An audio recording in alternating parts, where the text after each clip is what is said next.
You won't believe what happened when Margaret Chen discovered a mysterious note tucked behind a loose baseboard in room 237 of Sunshine Valley Care Home. But before I reveal this extraordinary twist of fate, dear readers, allow me to paint you a picture of how this remarkable woman found herself in such dire circumstances in the spring of 2024. Margaret hadn't always been alone. At 70 years old, her delicate frame and silver-streaked black hair carried the dignity of someone who had once known better days. Her careful posture and the way she folded her hands in her lap, always with perfectly maintained nails, despite everything, spoke of a woman who refused to let circumstances strip her of pride. 3 months ago, she had still been living in her modest but immaculate 2-bedroom apartment in San Francisco's Sunset District, surrounded by the carefully curated memories of 50 years in America. The porcelain tea set her mother had somehow managed to bring from Shanghai, the graduation photo of her son Michael, beaming in his Stanford medical school robes, the Mother's Day cards that had grown increasingly elaborate as his success had grown. "It's just temporary, Mom," Michael had assured her that gray February morning, his BMW X7's engine humming impatiently outside. "Just until we figure out something better. The facility has excellent reviews, and it's only an hour from the city." Margaret had nodded, her face carefully composed even as her arthritis-stiffened fingers clutched her single suitcase. She didn't mention that she had already Googled Sunshine Valley Care Home, had seen its mediocre 3.2-star rating, had read the complaints about understaffing and cold food. She didn't remind him that she had managed just fine in her apartment for the past 5 years since his father passed, despite the occasional dizzy spell. Most importantly, she didn't ask about the real reason behind this sudden urgency to move her: Michael's new wife, Crystal, and their impending move to their $4.2 million house in Pacific Heights. A house with a separate guest suite that would remain conspicuously empty, while Margaret was shuffled off to Sunshine Valley. "Your mother needs professional care," Crystal had insisted, her voice carrying that particularly grating combination of concern and condescension that Margaret had grown to recognize. "We can't risk having her fall when we're both so busy with work. Besides, she'll have friends her own age there." Friends. Margaret almost laughed at the thought as she sat now in Sunshine Valley's dreary community room, watching Mrs. Rodriguez doze in her wheelchair, while Alex, the overworked activities coordinator, half-heartedly attempted to organize a bingo game. The only other coherent resident, Barbara Williams, was too busy complaining about her ungrateful children to notice Margaret's existence. The truth was, Sunshine Valley was where families dumped their inconvenient elderly relatives when they became too burdensome to maintain in their carefully curated lives. It was a warehouse for the unwanted, dressed up in cheerful beige walls and generic floral artwork. The staff tried their best, but they were stretched thin, dealing with too many residents and too little support. Margaret's daily routine had quickly settled into a mind-numbing pattern. Breakfast at 7:30, usually lukewarm oatmeal or rubbery eggs. Morning medications at 8 followed by physical therapy, which consisted mainly of seated exercises in the community room.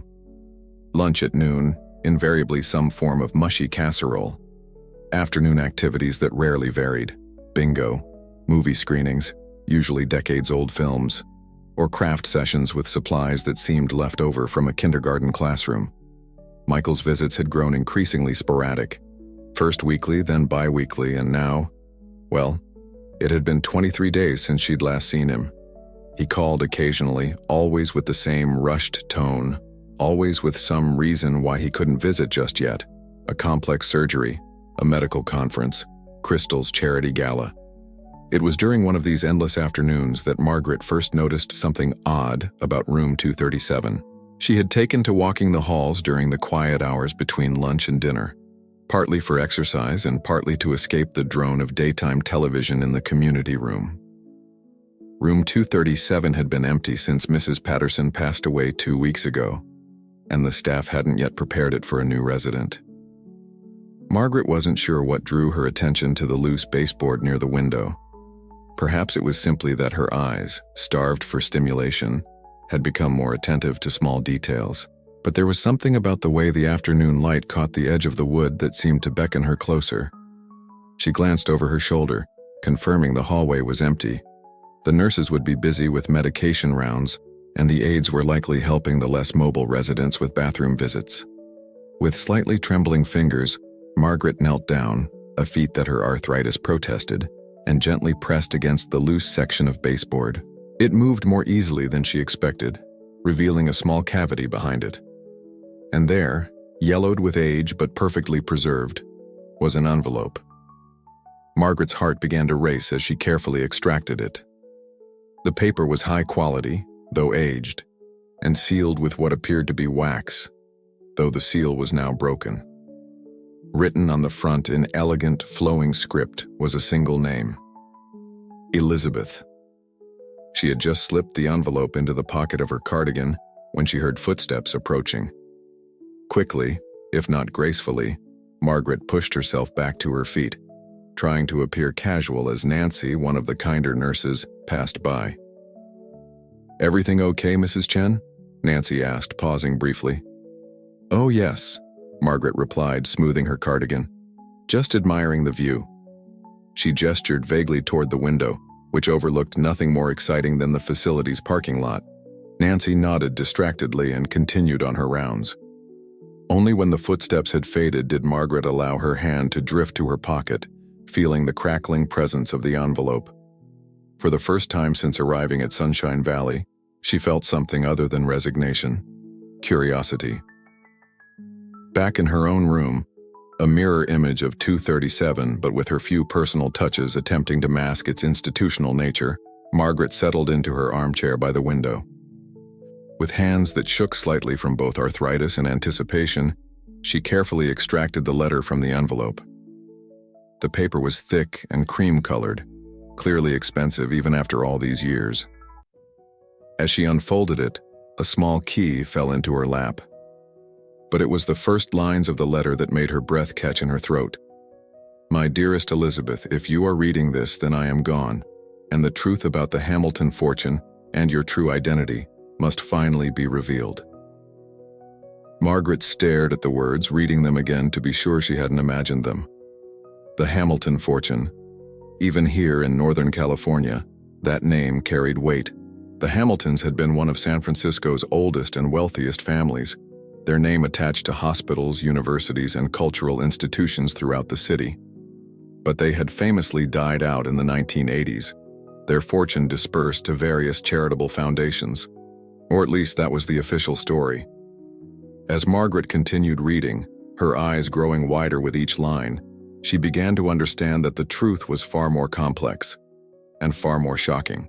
The letter was signed Thomas Hamilton, dated just months before his reported death in 1985.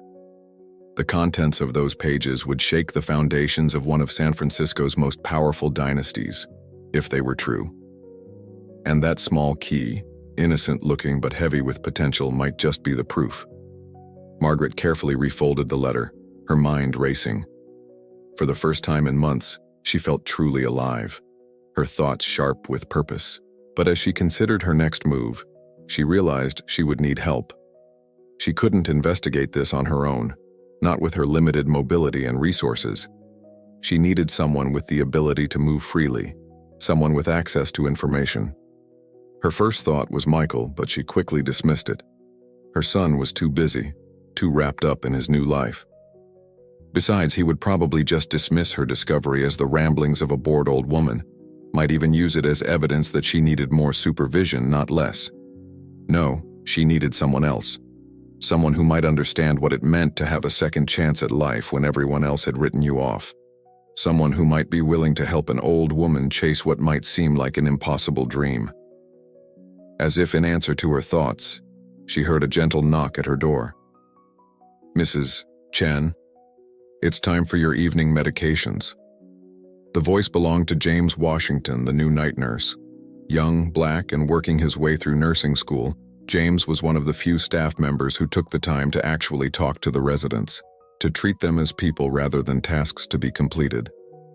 Margaret quickly tucked the letter and key into her bedside drawer before calling out, "Come in." As James entered with her evening medication cup, she studied him with new eyes. He was ambitious, she knew from their conversations. Working nights at Sunshine Valley while taking classes during the day, dreaming of becoming a nurse practitioner despite the mounting student loans that worried him. "How are your classes going, James?" she asked, accepting the small paper cup of pills. "Getting there, Mrs. Chen," he replied with his usual warm smile. "Though these student loans aren't getting any smaller." Margaret nodded thoughtfully, swallowing her medications with a sip of water.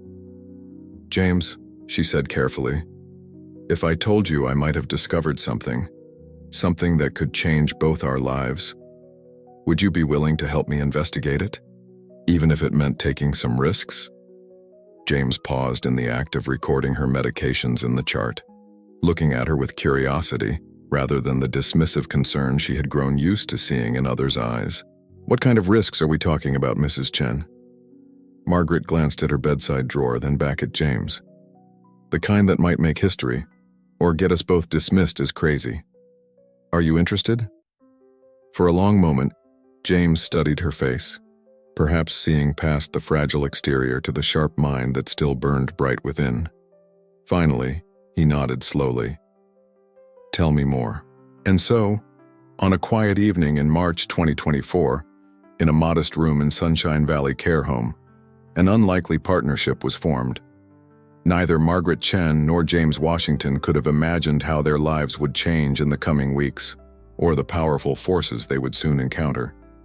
But as Margaret began to share her discovery, she felt something she hadn't experienced since being abandoned in this place.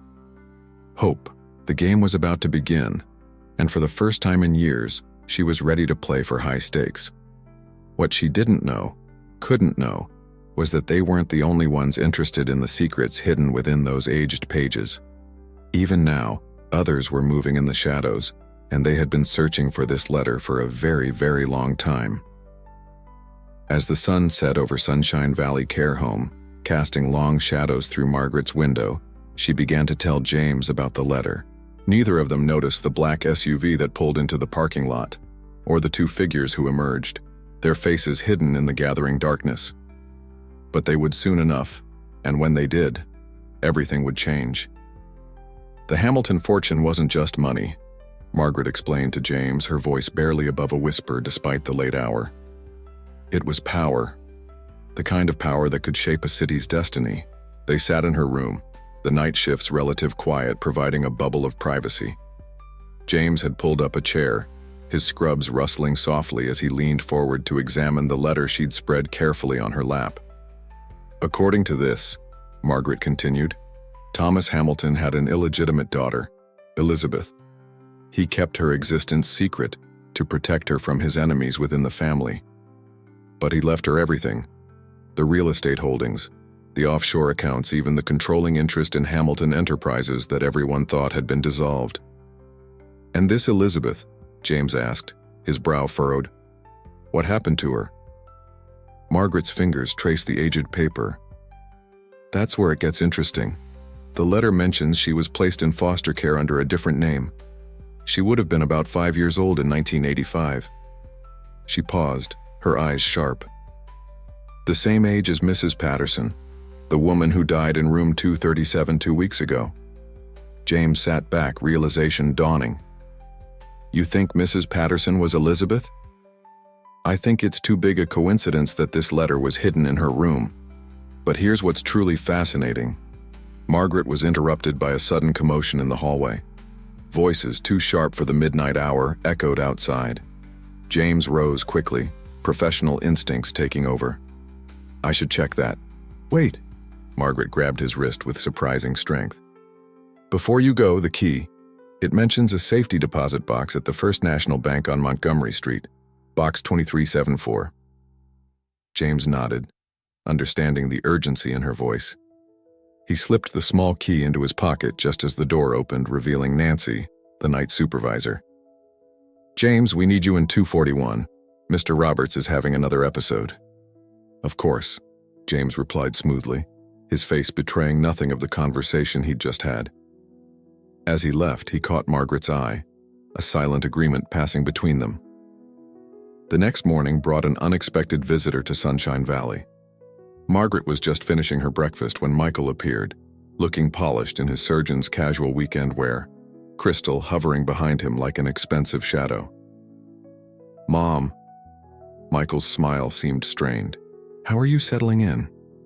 Before Margaret could respond, Crystal interjected, "We've been so worried, especially after hearing about that poor Mrs. Patterson." Margaret's hand stilled on her teacup. "Mrs. Patterson?" "Oh yes," Crystal continued, her perfectly maintained eyebrows drawing together in practiced concern. "Michael's colleague mentioned it. Such a sad case. Apparently, some people were asking questions about her background, making all sorts of wild claims about her identity." Michael shifted uncomfortably. "Crystal, I'm sure Mom doesn't want to hear about that." But Margaret's mind was racing. People asking questions, the black SUV in the parking lot, the timing of this sudden visit. She forced her face to remain neutral, channeling decades of practice at hiding her thoughts from disapproving in-laws.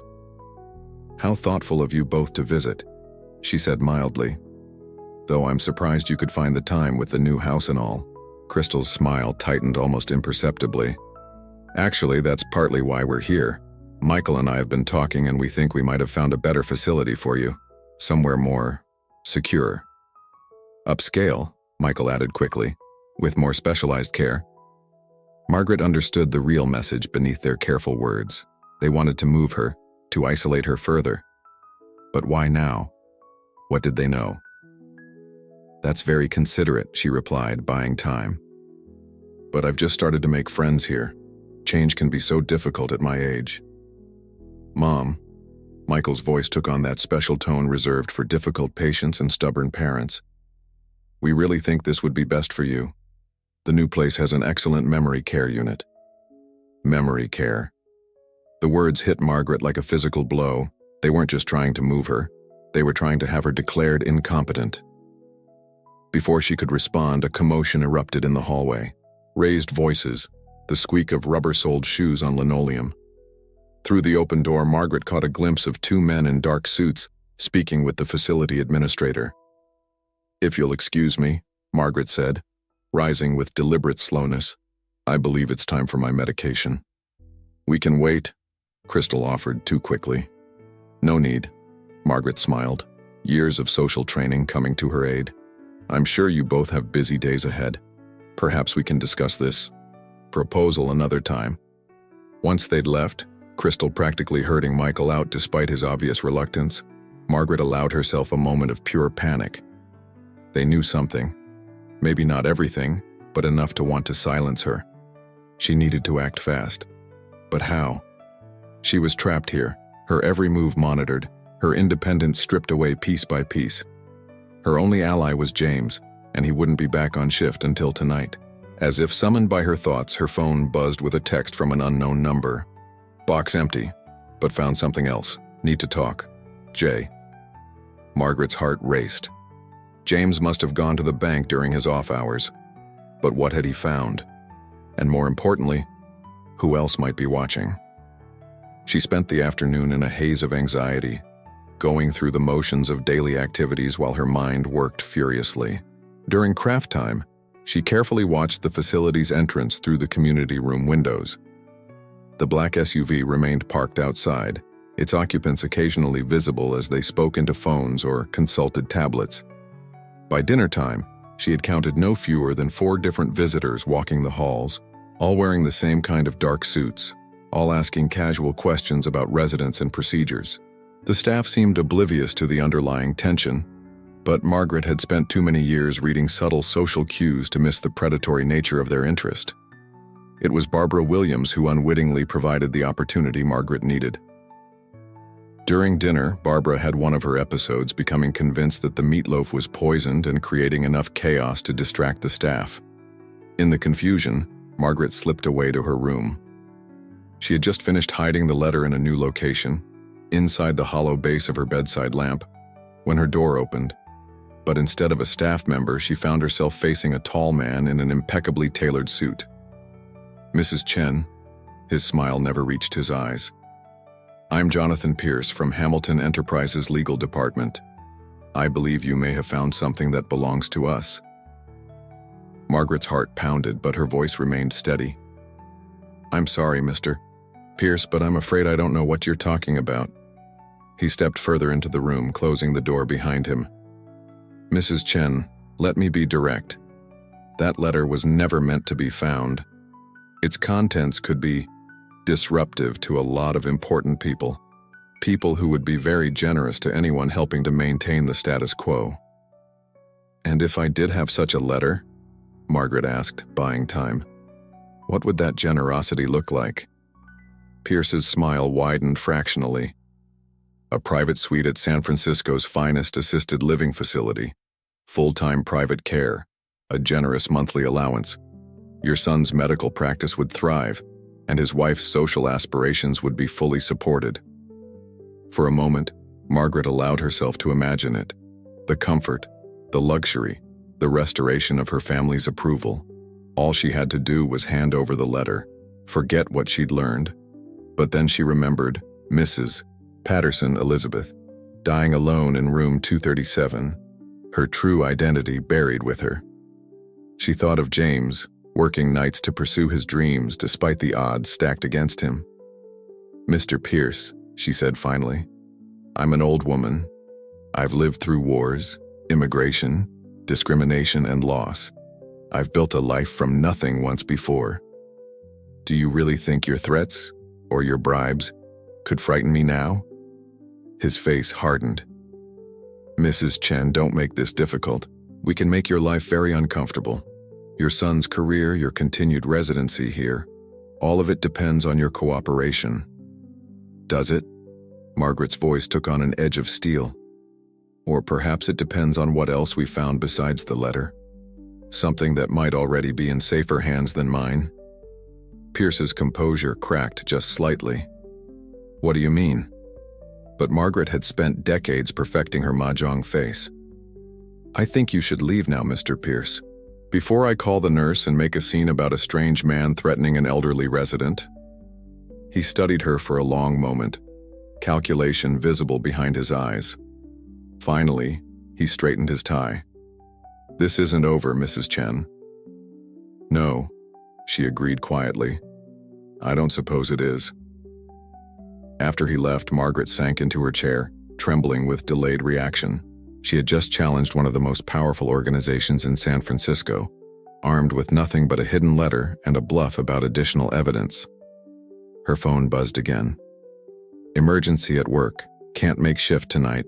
Don't trust anyone. Jay. Margaret stared at the message, her blood running cold. James had found something at the bank, something important enough to make him a target. And now he was missing. As night fell over Sunshine Valley Care Home, Margaret Chen faced a terrible choice. She could surrender the letter, accept Pierce's offer, and return to a life of comfortable irrelevance. Or she could fight, risking everything, including her son's future and possibly her own safety, to uncover a truth that had been buried for decades. In her younger years, Margaret had always played it safe, accepting the limitations others placed on her. But now, at 70, what did she really have to lose? She reached for her phone, her arthritis-gnarled fingers moving slowly, but with purpose. It was time to call in the one person who might be able to help, someone who had every reason to hate the Hamiltons as much as she now did. What she didn't know was that her call would set in motion a chain of events that would shake San Francisco society to its core, expose decades of buried secrets, and prove that it's never too late to become the hero of your own story. But first, she had to survive the night. And somewhere in the darkness, a car engine started, and footsteps moved with purpose through Sunshine Valley's quiet halls. The number Margaret dialed wasn't saved in her phone. She'd memorized it years ago, back when remembering phone numbers was still common practice. As it rang, she recalled the last time she'd seen its owner, at her husband's funeral, standing quietly at the back of the church. Hello? The voice was older now, but still carried that distinctive blend of authority and warmth. Judge Martinez? It's Margaret Chen. A pause. Margaret, it's been, 5 years? I need your help, Elena. It's about the Hamiltons. The silence that followed was heavy with understanding. Before becoming one of San Francisco's most respected superior court judges, Elena Martinez had been a young attorney at Hamilton Enterprises until 1985, when she'd abruptly resigned and switched to public service. The same year, Thomas Hamilton died. "Where are you?" Elena asked finally. "Sunshine Valley Care Home." "But Elena, I don't think—" "Stay in your room. I'll be there in 30 minutes.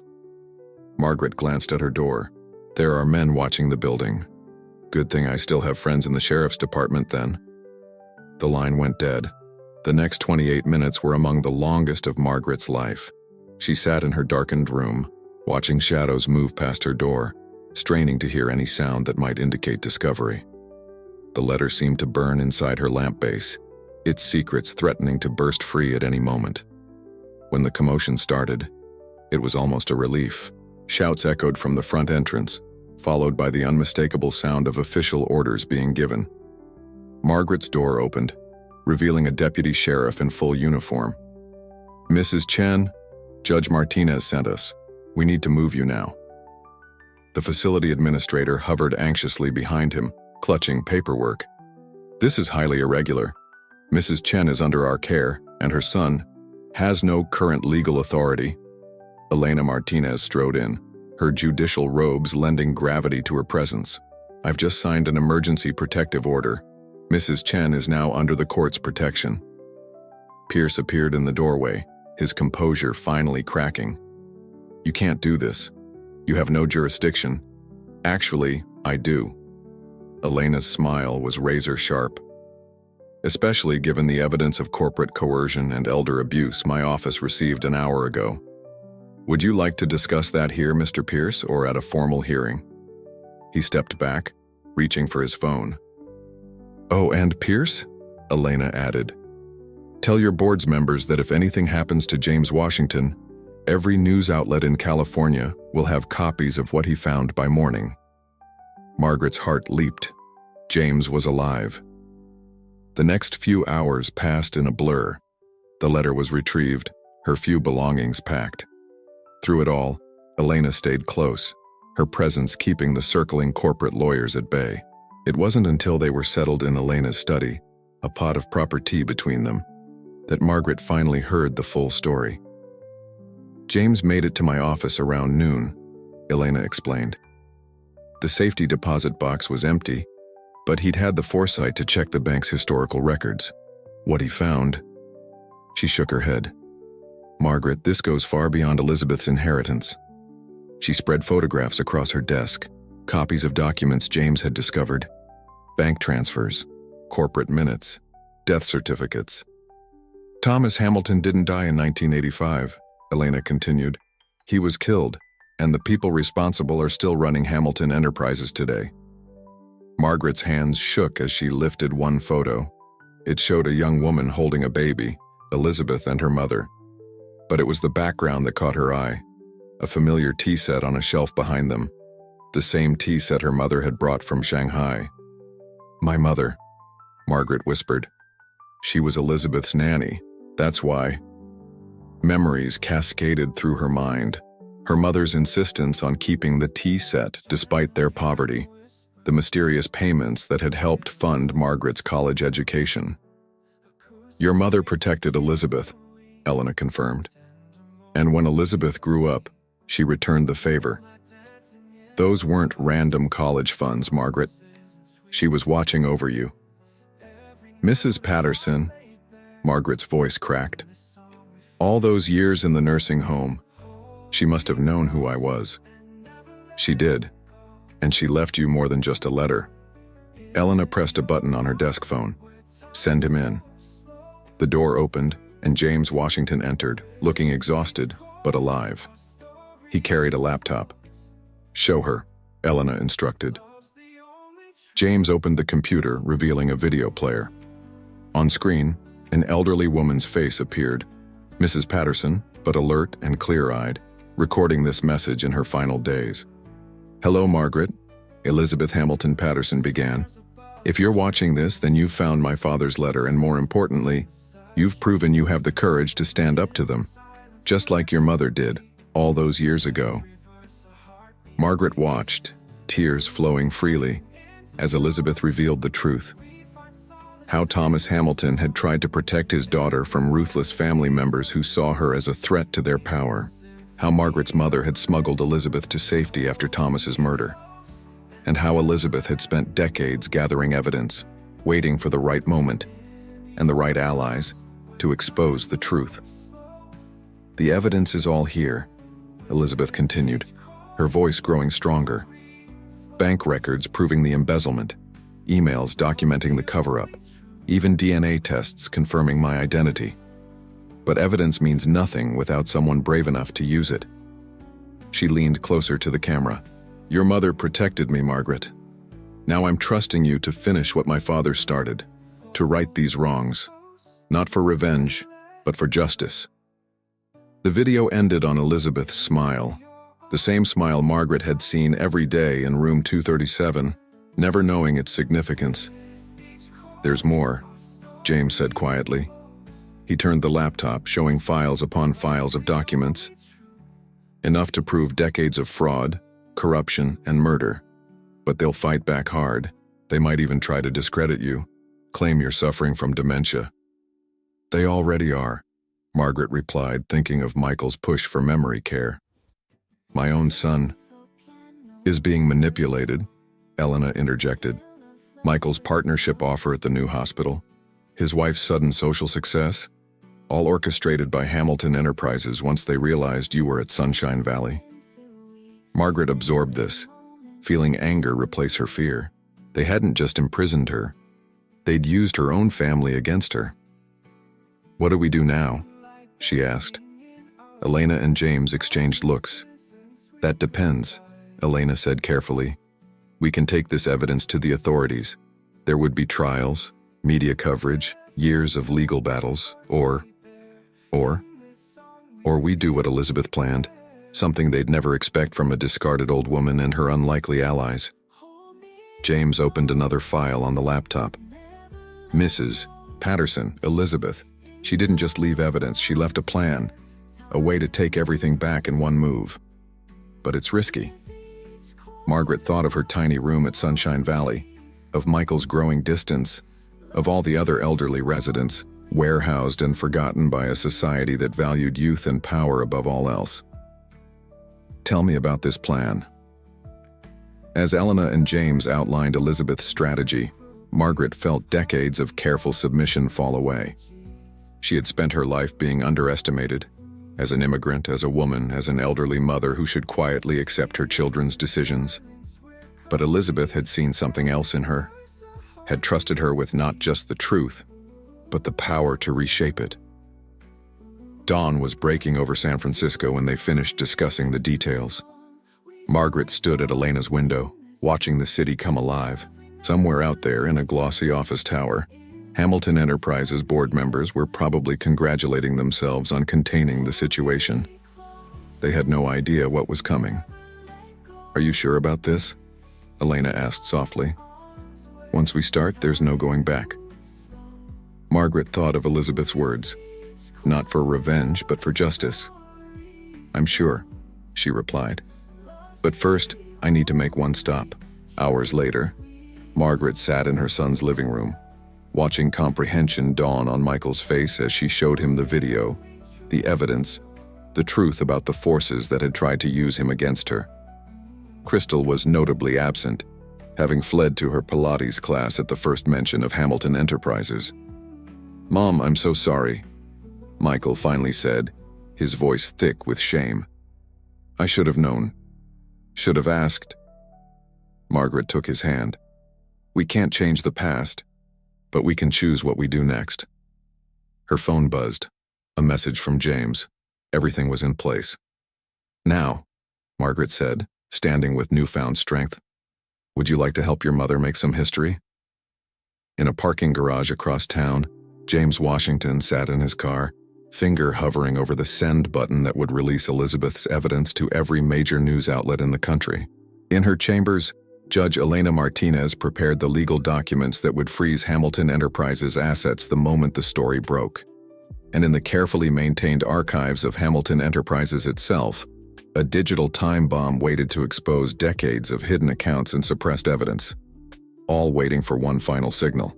Margaret Chen, the woman they had tried to silence in a forgettable nursing home room, was about to show them exactly how much power a discarded person could wield. But first, she had a few more moves to make. Because Elizabeth's plan wasn't just about exposing the truth, it was about transforming it into something entirely new. And as the pieces fell into place, Margaret realized that her greatest adventure was just beginning. The Hamilton Enterprises board meeting was interrupted by simultaneous notifications on every phone in the room. Jonathan Pierce watched in horror as his screen filled with breaking news alerts. Hamilton Air revealed, decades-long corporate conspiracy exposed. Murder, fraud, and cover-up, Hamilton empire built on lies. Elderly woman uncovers billion-dollar corporate scandal. But it was the stock ticker that caused genuine panic. Hamilton Enterprises shares were plummeting. Trading would be suspended within minutes. Pierce looked up to find Margaret Chen standing in the doorway, flanked by Elena Martinez and a team of SEC investigators.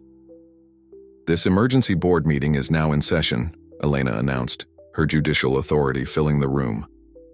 "Though I believe some positions are about to become vacant." Across the city, the plan unfolded with precision. James Washington coordinated with journalists, feeding them documents at strategic intervals. Michael Chen, now fully aware of his mother's role in corporate history, provided medical records proving his mother's full mental competency. But the real masterstroke was what happened next. Margaret stepped forward, her voice clear and strong.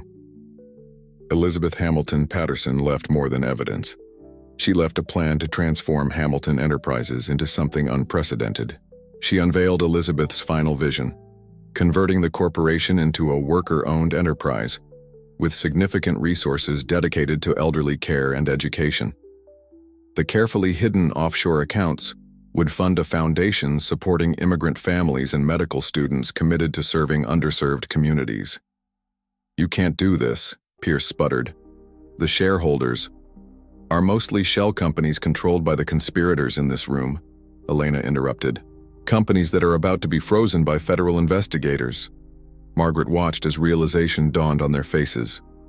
Elizabeth hadn't just planned for justice, she'd engineered a complete restructuring of power. The next few weeks transformed San Francisco.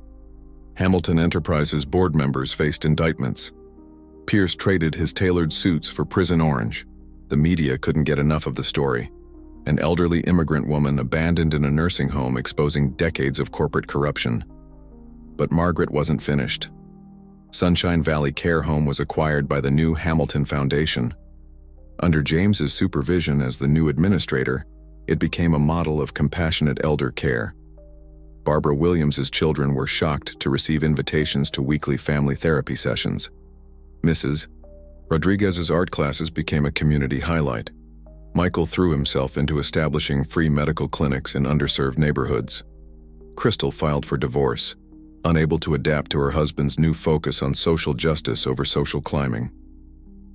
One morning, 6 months after the takeover, Margaret sat in the transformed Sunshine Valley garden with Elena and James, sharing tea in her mother's antique cups. "Elizabeth would be proud," Elena mused, watching residents enjoy the new therapeutic programs. "Not just of what we exposed," James added, "but of what we built in its place."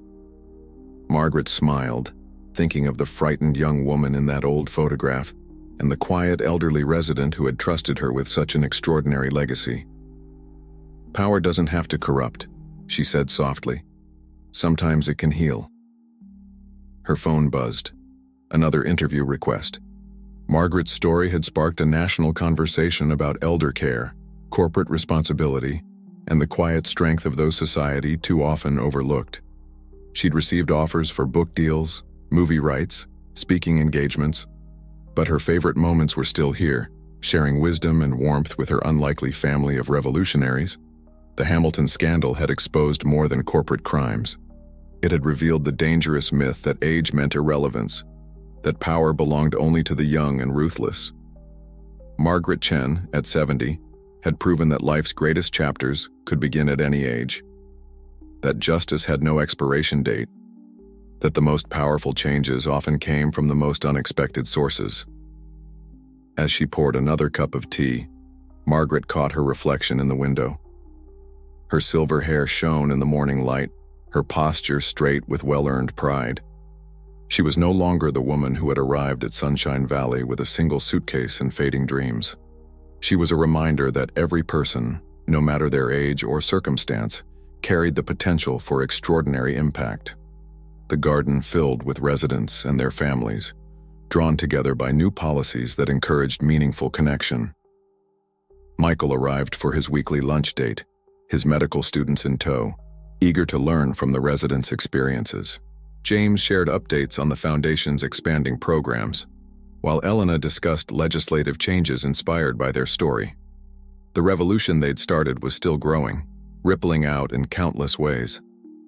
Margaret listened, content in the knowledge that this was Elizabeth's true inheritance, not just the exposure of past wrongs, but the creation of future rights. A legacy built not on power hoarded, but on power shared. In room 237, now a community library, a plaque honored Elizabeth Hamilton Patterson's memory. But her real monument was in the lives transformed, the systems reformed, the boundaries between generations and classes gradually dissolving. And in her own room, Margaret kept the letter that had started it all, a reminder that the most powerful stories often began with a single act of courage. She had arrived at Sunshine Valley as a discarded mother, another elderly inconvenience to be filed away and forgotten. She emerged as a living testament to the change one person could create, regardless of age or circumstance.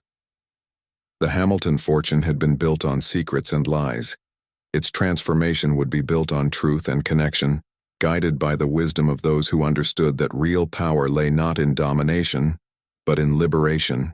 As the morning light filled the garden, Margaret Chen raised her mother's teacup in a quiet toast. To Elizabeth, who had trusted her with such an extraordinary task, to James and Elena, who had dared to believe in justice, to Michael, who had found his way back to his true values. But mostly she toasted to every person who had ever been underestimated, overlooked, or pushed aside. Her story was their story. Her triumph was their possibility.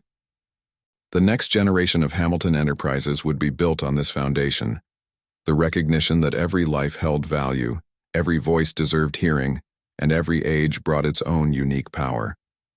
And in nursing homes across America, elderly residents shared Margaret's story in hushed, hopeful tones.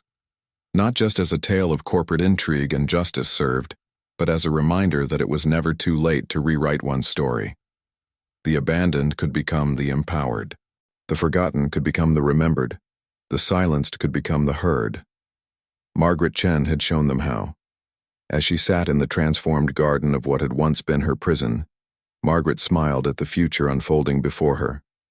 She had learned what Elizabeth had known all along, that true power lay not in wealth or position, but in the courage to stand up for what was right, no matter the cost.